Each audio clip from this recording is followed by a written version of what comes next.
Big Boss house లో today episode లో Kantara team కి కొత్త చీఫ్ ఎంపిక జరిగింది. బిగ్ బాస్ పెట్టిన గేమ్ లో చివరి వరకు ఉన్న సీత కొత్త చీఫ్ గా సెలెక్ట్ అయింది. అయితే సోనియాకు చీఫ్ చేసేందుకు నిఖిల్ ఒంటరి పోరాటం చేశాడు. కానీ హౌస్ మొత్తం ఏకం కావడంతో సోనియా అవుట్ అవ్వక తప్పలేదు. అయితే చీఫ్ అయిన తర్వాత నిఖిల్ కి వేరే లెవెల్లో ఓ కౌంటర్ వేసింది కొత్త చీఫ్ సీత. ఇక ప్రధాన అంశాల్లోకి వెళితే బిగ్ బాస్ హౌస్ లో కొత్త చీఫ్ ఎంపిక. కాంతారా టీమ్ చీఫ్ గా కిరాక్ సీత, సోనియాను తప్పించిన Vishnupriya. Bigg Boss today episode. Bigg Boss house లో కాంతారా టీంకి కొత్త చీఫ్ ఎన్నిక జరిగింది. అయితే ఈ ఎంపికను కంటెస్టెంట్లు డైరెక్ట్ నిర్ణయంతో కాకుండా వెరైటీగా చేశాడు బిగ్ బాస్. రెండో చీఫ్ను ఎంచుకునే సమయం వచ్చింది. దీనికి ఇప్పటికే చీఫ్ అయిన నిఖిల్ మినహా మిగిలిన ప్రతి సభ్యుడి పోటీదారుడే అంటూ బిగ్ బాస్ చెప్పాడు. ఇందుకోసం హౌస్లో నిఖిల్ మినహా ఉన్న మిగిలిన 10 మంది బొమ్మలను టేబుల్పై పెట్టాడు. వాటి ముందు ఓ సుత్తి పెట్టాడు బిగ్ బాస్. ముందుగా నిఖిల్, మీరు చీఫ్ కాబట్టి ఇందులో ఒకరు చీఫ్గా అనర్హుల్ని భావిస్తే ఆ మొదటి సభ్యుడి బొమ్మను తగిన కారణాలు చెప్పి పగలకొట్టండి అంటూ బిగ్ బాస్ చెప్పాడు.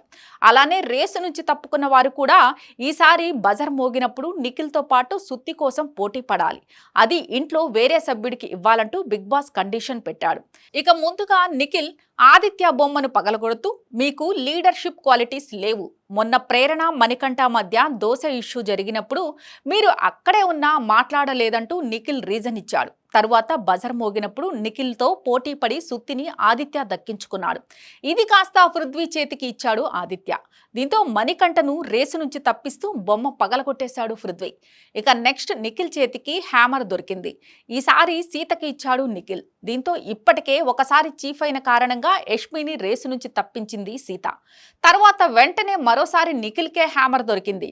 దీంతో ఈసారి సోనియాకి ఇచ్చాడు నిఖిల్. దీంతో నబీల్ బొమ్మ పగలగొట్టి తన రివెంజ్ తీర్చుకుంది సోనియా.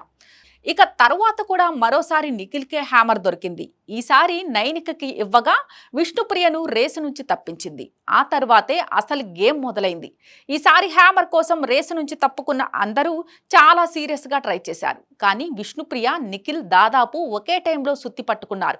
కానీ విష్ణుప్రియ మొదటగా పట్టుకుందని కాంతారా టీం, కాదు నిఖిల్ పట్టుకున్నాడంటూ సోనియా వాదించారు. అయినా సరే ఇద్దరూ వదలకపోవడంతో నిఖిల్ లాక్కునేందుకు ట్రై చేశాడు. దీంతో విష్ణుప్రియకి సపోర్ట్గా యష్మి, నబీల్, మణికంఠ కూడా వెళ్లారు.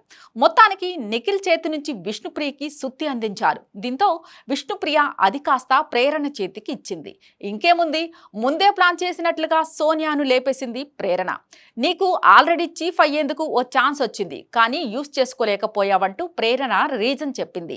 ఇక తరువాత మణికంఠ నైనిక చేతికి సుత్తి ఇచ్చినప్పుడు పృథ్వీని రేసు నుంచి తప్పించింది. తర్వాత పృథ్వీ తనకు దక్కిన హ్యామర్ను సీతకి ఇవ్వడంతో నైనికను అవుట్ చేసింది. దీంతో చివరగా సీత, ప్రేరణ మాత్రమే రేసులో మిగిలారు.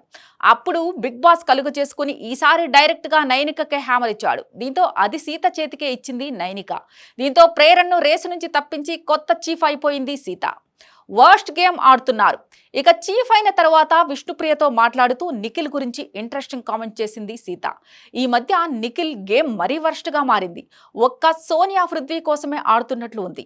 అసలు నువ్వేంటి, నీ పర్సనాలిటీ ఏంటి, అసలు నోట్లో నుంచి వాయిసే రావడం లేదు. సింపుల్గా చెప్పాలంటే చచ్చిపోయింది నీ వాయిస్ అని డైరెక్ట్గా చెప్దామనుకుంటున్నా నిఖిల్తో అంటూ సీత అంది. For more updates, please subscribe to Vibrant.